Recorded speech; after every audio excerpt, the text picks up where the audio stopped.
Honourable members of the government, I'm Grace Tame and this is my associate Rosie Duffield. We have come to you today because we believe that abusers need to be held accountable for their action as well as implementing stricter laws and punishment against those who commit acts of gender-based violence and domestic violence. I'd like to begin by thanking all other members of Parliament who are present today in the Melbourne House of Parliament. 2 young men murdered and they shut down a city, 29 women in 2024 and no response.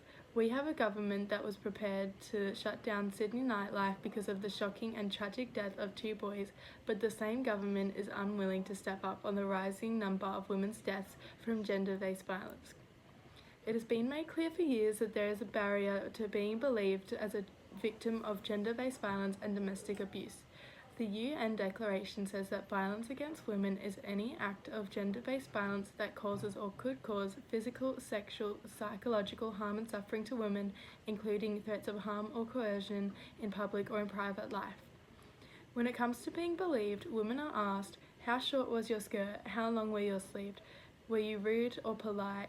Did you drink? Were you drunk? Did you go home with someone or walk alone at night? There is also a barrier applied during the day. For example, Massa, a 17-year-old girl, was on a run in her safe local park. Massa was stabbed 49 times by a man she'd never seen before. The barrier is still applied though, when Detective Hughes said, "Not that men shouldn't kill women, be vigilant instead." Women shouldn't have to be accustomed to gripping their keys in between their fingers when walking to their car at night, or crossing the streets just to be left alone, or covering the drinks of girls we've never met before in bars. Instead, there needs to be more rules and punishments to male offenders. It is always said, not all men, and that may be true, but a woman can never know which man, so she must be observant of all. Thank you, Grace. This year, 29 women have died due to male violence. Additionally, 2 in 5 women have experienced gendered violence since the age of 15, and 53% of these will face sexual harassment in their lifetime, with 97% of these incidents going unreported. Anyone you know could be a victim. Your mother, your sister, your daughter. But because so many cases are unreported and victims are too scared to speak up, you may never know who is or isn't a victim. Domestic abuse is something that needs to be taken seriously. Being in a relationship with a man who is abusing you, either physically, verbally, or psychologically, can cause many women to feel trapped and scared to speak up or leave. There are many cases where women are threatened with serious harm or even murder if they attempt to leave. There are close to no laws stopping men from doing this, which can lead to victims feeling powerless and as if they just have to deal with the consequences. It used to be 1 woman a week, but this year in Australia, a woman is being violently killed every 4 days, and yet you still barely see it being talked about, even though on average 13 women a day end up in hospital from domestic violence. There have been many cases where the assaulter has not received the correct penalty for their actions. 1 woman's partner was 7 seconds away from killing her due to strangulation, and he was given only 5 months probation. Only 5 months. How is this lady meant to feel as though she was safe when she wasn't even able to address her trauma in the amount of time he was on probation? Everyone's aware it's happening, but no one wants to make a change. Many children who witness this abuse and assault in their family face lifelong trauma, so imagine how much the mother faces from being abused as well as having to shelter and hide the kids from it. Not all men, but if there were more laws and punishment enforced, then maybe women could actually believe that statement. The current laws state that common assault is only up to 2 years imprisonment. Assault occasioning actual bodily harm is up to 5 years imprisonment. Reckless severe bodily harm is up to 7 years imprisonment, and wounding or severe bodily harm with intent is up to 25 years imprisonment. Depending on the type of domestic violence offence, a court can impose a penalty on sentence ranging from a maximum of 2 years through to life imprisonment. The government is not doing their job to protect those victims of domestic violence. In Victoria, if it is someone's first-time offence, they may be eligible for diversion programs focusing on rehabilitation rather than punishment. How do the government think this will make victims feel safe, knowing that their offenders aren't getting punished for what they did? How are they going to feel safe, knowing that their abuser is still out there and not locked up? There are so many men getting away with domestic violence every day. If women do not report their experiences to police within 24 hours, then it is not taken seriously. Forget the trauma, forget the shock, forget the pain. Even if it is reported within that time, You must be perfect, completely sober, not a blemish on your record. Not all men, but 29 women in 2024. No change. Not all men, but 64 women in 2023. No action. Not all men, but 50 women in 2022. No pity. Not all men, but 61 women in 2021. Who cares?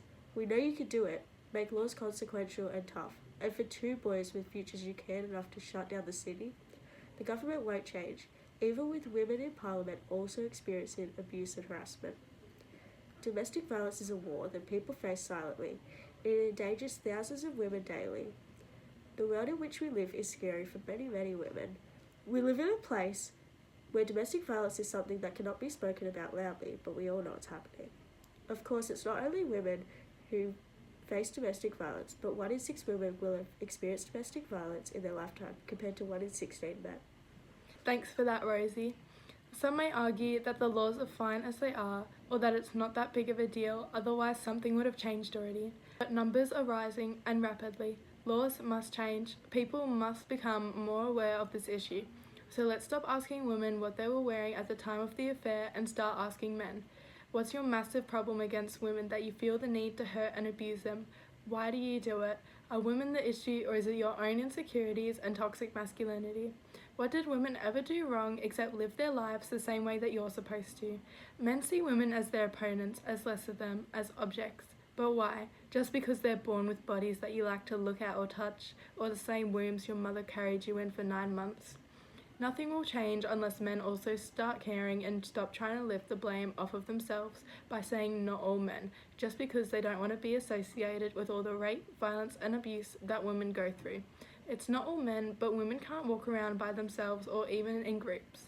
It's not all men, but they still have to make sure at least someone has their location in case something goes terribly wrong.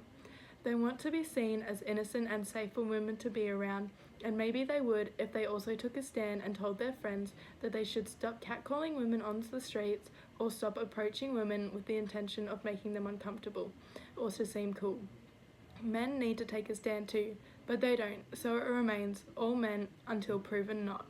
So let's work together to lift the barrier of entry and blame off of women and start holding men accountable for their actions to help women feel safer to walk alone or wear what they want without worrying about creeps on the streets. We also need to take women's deaths as seriously as men's, enforce more appropriate punishments. So let's work together to lift the barrier of entry and blame off of women and start holding men accountable for their actions to help women feel safer to walk alone or wear what they want without worrying about creeps on the streets. We also need to take women's deaths as seriously as men's, enforce more appropriate punishments not based only on the crime but on the trauma of the victim too. So we encourage victims to speak up and take a stand, and not allow our lives to be controlled by the fact that we can never be sure if we're going to become the next victim of these horrible, disgusting men. Be part of the change. Thank you.